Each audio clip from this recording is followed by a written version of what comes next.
The family pack off on a trip to Spain and Italy, where bullfights and sunny climes beckon. Then along comes Fulvia, the Italian beauty, to disrupt the growing boys' small minds.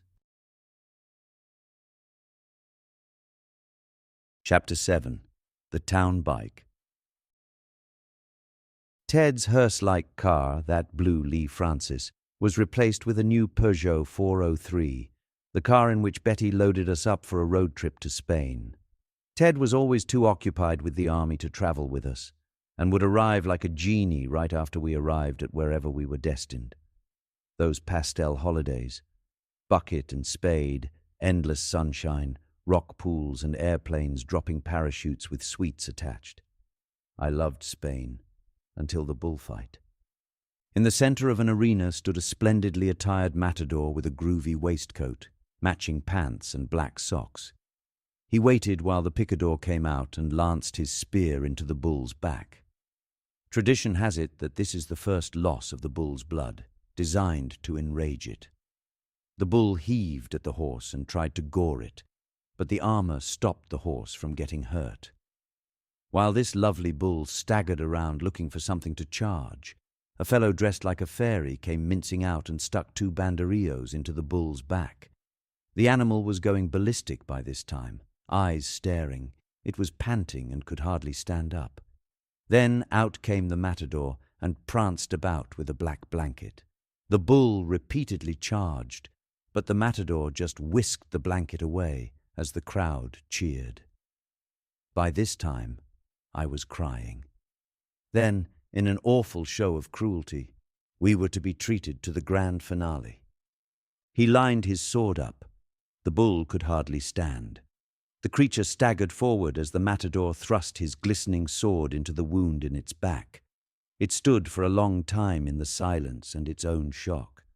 Finally, it collapsed in a sad heap. I was beyond tears by then. Killing that beautiful creature seemed pointless. Spain could get stuffed as far as I was concerned. Not long after, we were back in Germany where, as an instructor of gunnery, Ted spent much of his time on the German ranges playing soldiers. He was in charge of a ground-to-ground missile named the Honest John. With my brothers away at boarding school, I often went with Ted to watch the frightening launches of John, this amazing weapon. I loved the long trips into the ranges, the smell of canvas tents, beans, bully beef and tea, with lashings of condensed milk. At night, fires roared to fend off the cold as stories flowed. Ted would cuddle me up and soothe me to sleep with his voice.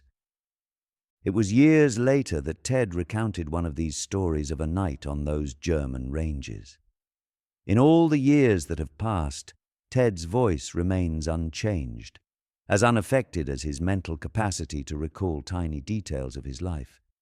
He is a true raconteur.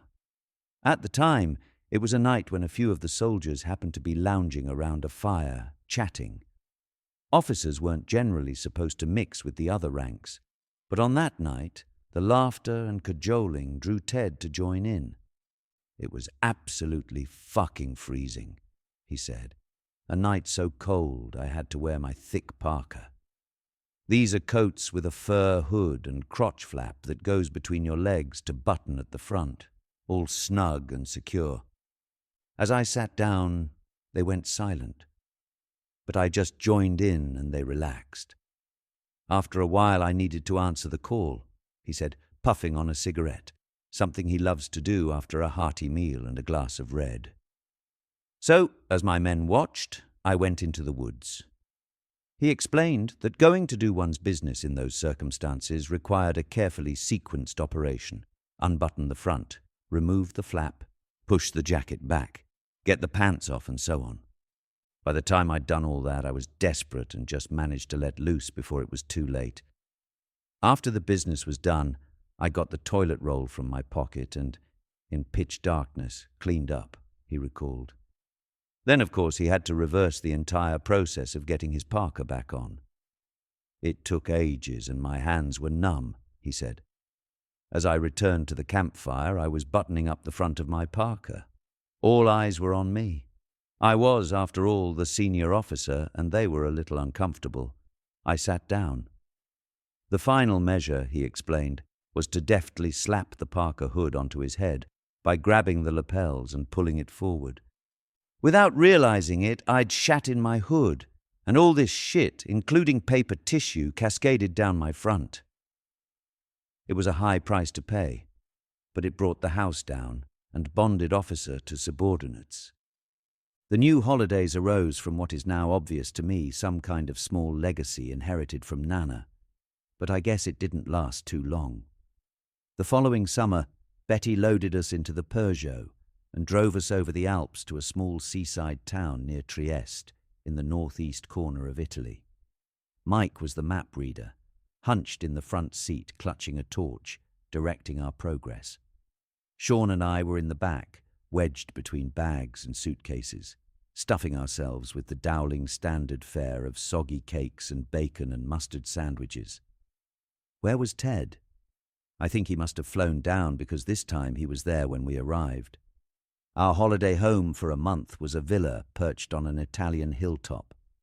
Vines shaded a lovely courtyard with great big fat red grapes hanging down. The smell of peach blossoms was everywhere.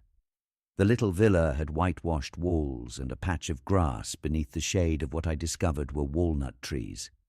By leaning out of my bedroom window, I could see a winding path rolling towards the harbour town of Duino.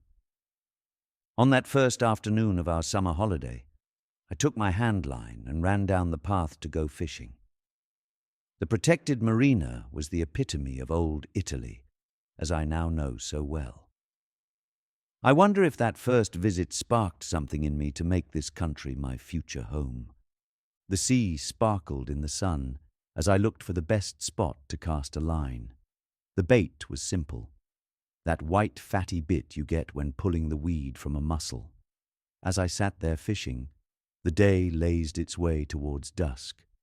Italian music started up like a calling card from a nearby cafe. The locals were gathering for an evening of baked mussels and flagons of wine as I lay, Romeo-like, on the wharf.